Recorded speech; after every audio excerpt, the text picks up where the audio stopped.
আসসালামু আলাইকুম, আমন্ত্রণ বাংলা ভিশন সংবাদে আপনাদের সাথে আছি আমি নাদিয়া আশরাফ। বিএনপি মহাসচিব মির্জা ফখরুল ইসলাম আলমগীর বলেছেন, রাজনৈতিকভাবে আওয়ামী লীগকে নিশ্চিহ্ন করে ফ্যাসিবাদের চূড়ান্ত পতন ঘটাতে হবে।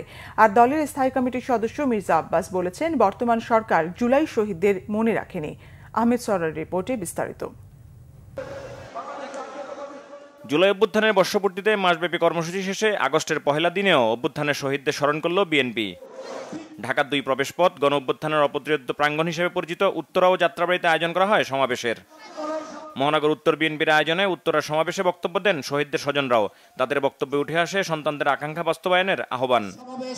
রাজনৈতিকভাবে আওয়ামী লীগকে নিশ্চিহ্ন করতে পারলে ফ্যাসিবাদ থেকে পরিপূর্ণ মুক্তি মিলবে উল্লেখ করে বিএনপি মহাসচিব মির্জা ফখরুল ইসলাম আলমগীর বলেন, এদেশে আর আওয়ামী লীগের রাজনীতি নয়, ভয়ঙ্কর একটা ফ্যাসিবাদ হাত থেকে আমরা আপাতত মুক্তি পেয়েছি।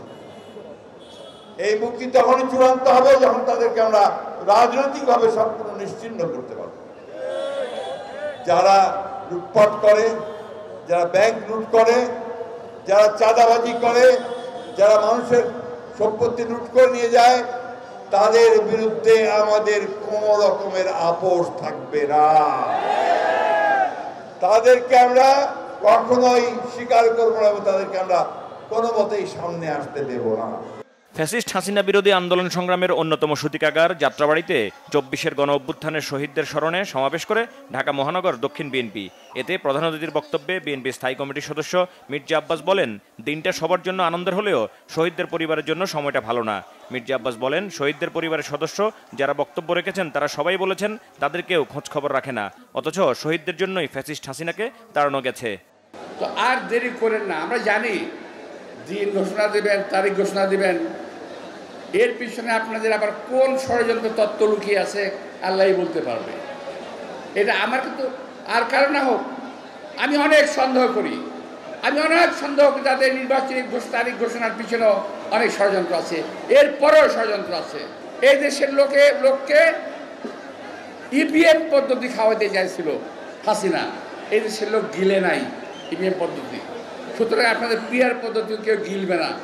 সমাবেশে বিএনপি নেতারা অভিযোগ করে বলেন, অন্তর্বর্তী সরকারও বৈষম্য করছে। এই আন্দোলনে যেসব মাদ্রাসা ছাত্র, রিকশাওয়ালা, শ্রমজীবী মানুষ, শিশুরা শহীদ হয়েছে তাদের নিয়ে সরকারের কোনো মনোযোগ নেই।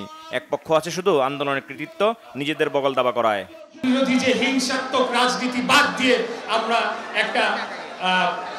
একটা সুন্দর রাজনীতির চর্চা করি, যেখানে সকলে আমরা দলমত, ধর্ম, বর্ণ নির্বিশেষে আমরা সকলে পাশাপাশি সহ অবস্থান করে আমরা বসবাস করব।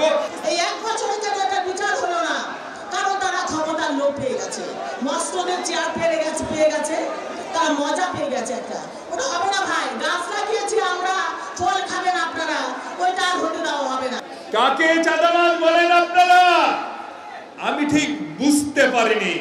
কদিন পর ওই দলের নেতা এবং নেত্রীরা ওই তাদের দিকেই আঙ্গুল তুলে বলছে এরা হচ্ছে বিশ্ব চাঁদাবাজ। যে যত কথাই বলুক, নির্বাচন ফেব্রুয়ারির মধ্যেই হবে ইনশাআল্লাহ, এবং নির্বাচনের প্রস্তুতি এখন থেকে আপনার ঘরে ঘরে নিতে হবে। বিএনপি নেতারা দাবি করেন, সবাই ভুলে গেলেও বিএনপি সবসময় শহীদদের পরিবারের পাশে থাকবে। আহমেদ সরওয়ার, বাংলা ভিশন, ঢাকা।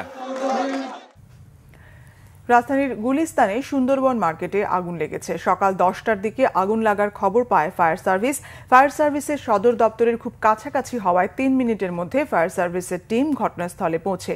শেষ খবর পর্যন্ত 11টি টিম আগুন নেভানোর কাজ করছে। মার্কেটটিতে মূলত ইলেকট্রনিক্স পণ্যের সামগ্রীর দোকান রয়েছে।